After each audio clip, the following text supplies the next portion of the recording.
તો હવે સમાચારોમાં આગળ આપણે વાત કરીએ અમરેલીની તો અમરેલીમાં એક જે ઘટના ઘટી હતી સિંહની પજવણીની તે કેસમાં હવે 2 આરોપીઓ હાલ જેલ મુક્ત થઈ ગયા છે। જો આપણે વાત કરીએ સમગ્ર તો અમરેલીના લીલિયાના અંટાળિયા ગામ નજીક સિંહ હુમલાની ઘટનાનો સમગ્ર મામલો છે, જ્યાં 21 વર્ષીય યુવક સોહિલ મુંજાવર સહિત 2 શખ્સોએ સિંહની પજવણી કરી હતી। સોહિલ મુંજાવરને સિંહે ફાડી ખાધો હતો। સિંહ પજવણી અંગે વન વિભાગે ગુનો નોંધ્યો હતો। સિંહ પજવણીમાં યશરાજ વાજા રાઠોડ અને રેહાન ખાન પઠાણની ધરપકડ કરવામાં આવી હતી। ત્યારે જણાવી દઈએ કે સિંહ પજવણીમાં કોર્ટે તેમને જેલ હવાલે કર્યા હતા। સિંહ પજવણીના 2 આરોપીઓ હવે જેલ મુક્ત થયા છે। ત્યારે જણાવી દઈએ 3 દિવસ બાદ સાવરકુંડલાના સેશન્સ કોર્ટે સિંહ પજવણીમાં ખોરોને જામીન આપ્યા છે। સિંહ પજવણી ખોરો જે હતા તે લોકોને જામીન મળી ગયું છે। યશરાજ વાજા રાઠોડ અને રેહાન ખાન પઠાણ અમરેલી સબજેલમાંથી મુક્ત થઈ ગયા છે। ત્યારે જણાવી દઈએ કે આરોપીના વકીલ રેવન્યુ વિસ્તારની ઘટનામાં વળતર માટે લીગલ કાર્યવાહી કરવાનું નિવેદન પણ તેમણે આપ્યું છે।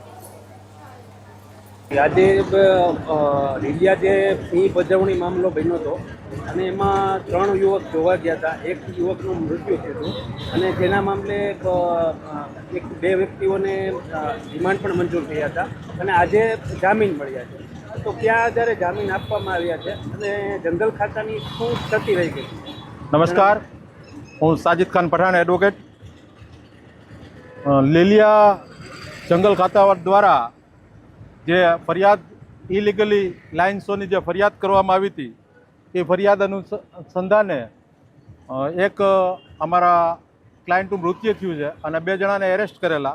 એમાં યશરાજસિંહ ધર્મેન્દ્રસિંહ વાજા અને રેહાન ખાન પરવેશ ખાન પઠાણ બેને કસ્ટડીમાં લઈ અને રિમાન્ડ માંગેલી।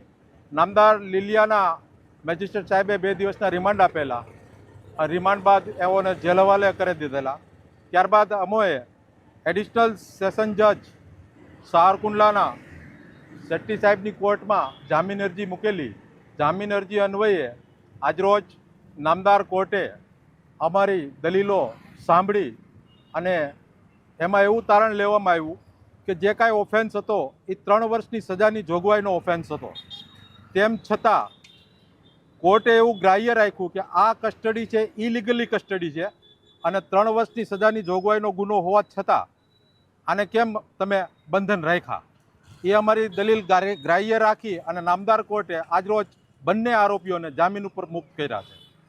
તો આગળની શું કાર્યવાહી કરશો? હવે અમારા સિનિયર ફારૂકભાઈ મુસાણી અને અમારી સમગ્ર ટીમ આ જે મામલો છે રેવન્યુ ડિપાર્ટમેન્ટ વિસ્તારમાં જે ઘટના ઘટી છે એ ઘટનાનો અમે અભ્યાસ કરી અને ઇલીગલી કસ્ટડી છે અથવા તો વળતર માટે જે કાંઈ પણ કાર્યવાહી કરવાની થશે એના માટે અમે લીગલી કાર્યવાહી કરશું આગામી।